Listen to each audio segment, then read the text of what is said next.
urya mugwi ujejwe ukuri no kurekuranira severe nuko batubwiye ati turabona yuko ikintu cyiza cyokorwa ariko hazoba intumbero y'ikigongwe, intumbero yo gusaba imbabazi n'intumbero yo gutanga imbabazi, gusaba ikigongwe no gutanga imbabazi. Icyo ni ikintu gikomeye cyane, ikintu gikomeye cyane kuko n'Imana n'ibyo yadukoreye. Igihe Yesu Kristo wariko turamubamba ku musaraba, imbere yuko acikana yavuze ati data bababarire ntibazi icyo bakora. Iyaba natwe byashobora kutubera isomo, byashobora kutwinjira mu mitima kugira ngo twumve ko ibyo twakoraniye ubukorofishana nk'uko bivuga mu Giswahili, amabwa n'amabwabwa yagiye aba mu gihugu cyacu atubere isomo, ariko dushobore kuyarengana kugira ngo nk'uko Yesu yadusabira imbabazi natwe dusabire imbabazi abandi, duhane imbabazi, sabe ikigongwe duhane imbabazi. Iyi murashobora kumva muvuga muti bamwe muti ibi bintu ntacyo bizoshikako. Aho ndababwiye hakiri kare yuko uwo kwiyumvira ko yoba yihenze, kuko ibyo turiko turabona honyene, ibyo turiko turabona kuva tuvuze tuti mu gihugu dushira imbere gusabana ikigongwe no guhana imbabazi, hariho ibintu byinshi bimaze guhinduka. Kandi nyakwigendera umukuru w'igihugu cyacu Nkurunziza yari yarabivuze, n'ibiri kubu yari yarabitubwiye, mugandi twari twaramenye ibyo ari byo. Ni ukuvuga rero yuko turiko turamura ibi byavuye mu masezerano Imana yadusezeraniye, mugandi ntabyo twari tuzi. Ubu rero Burundi nivyo koko Imana yatubwiye yuko yicaye mu Burundi. Abantu ntibavyumva kandi natwe ntitwumva ingene bimeze, ariko ubu turamaze kubona ko ari byo. Imana yicaye mu Burundi. Imana yatubwiye iti ni musenge, hanyuma iyo yindi mizigo mufise muyimpe jewe ndayikorera, kuko jewe ndafise iyo ndayijana. Ayijana ni hamwe ku musaraba, akayiduga ni Karuvariyo gushika hariya bakamubamba. N'irya mizigo yacu yikorera, imizigo y'ivyaha. Noneho iyo mizigo amaze gushika kuri Karuvariyo arapfa, aravuga ati data, iyi mizigo dufise nikoreye, ubabarire banyeneyo bari twegereye, ubabarire banyeneyo banyikoreje ino mizigo, ntibari bazi icyo bakora.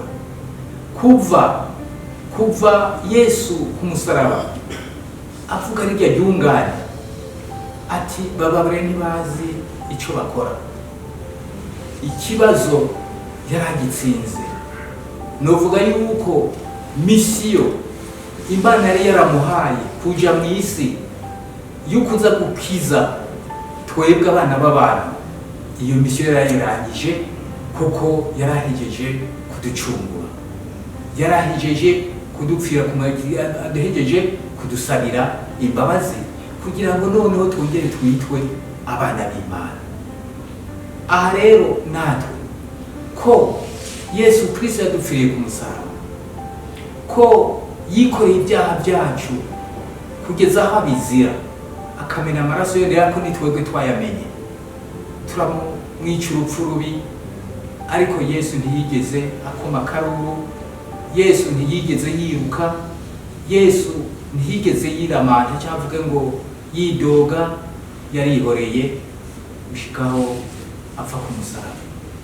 Ndetse ujya muntu yabwiye ati wewe wa musuma, ati wewe ngiriye imbabazi na wewe, ati mu bihe biri imbere turashobora kuzongera aho duhurira.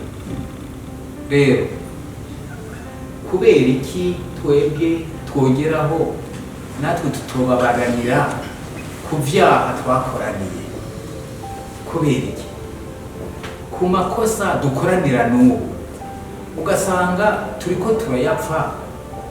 Kubera iki tutokwibwira turavye kuri wa musaraba, baba abamizirima karaba mikoro wani baba abaporo baba abakristo bakibuka Yesu kuri wa musaraba. Kubera iki twobandanya dufatana nk'intagondwa? Bamwe bagashaka kugira ngo bagwanye abandi bagashaka kugira ngo bahenure abandi bagashaka kugira ngo baconganire abandi, eka abandi bagashaka kugira ngo barabe bazure ibintu by'inzankano canke bareme ibintu by'inzankano. Nimwibuke ko Yesu yatugisabiye imbabazi kandi atacu tumuhaye, ahubwo yemera kudupfira kubera ibyaha byacu. None weho uri hano ijuba, kino gihugu cyarakwakiriye, kino gihugu kiragufata nk'umwana wacu. Kubera iki wewe woshobora kuzana ibintu byo kugira ngo ucongere mugenzi wawe canke kugira ngo umwangishe abandi, bimwe bavuga ngo bamunyangire, canke ukumva ko uwundi yorara atariye nawe kandi mwese mwaje gusoma kandi mwakirwa n'igihugu kibakira kumwe, ariko mwebwe mukagaruka mukabipfa, mugaruka mukarabana nabi. Eheraba nuko mungana ni muri na benshi kandi igihugu ni kinini, aho umwe wo mwavuga bati genda urime nawe ushake itari igihumbi boguha, aho wozikoze iki? Rero murumva ko turiko turapfa gusa.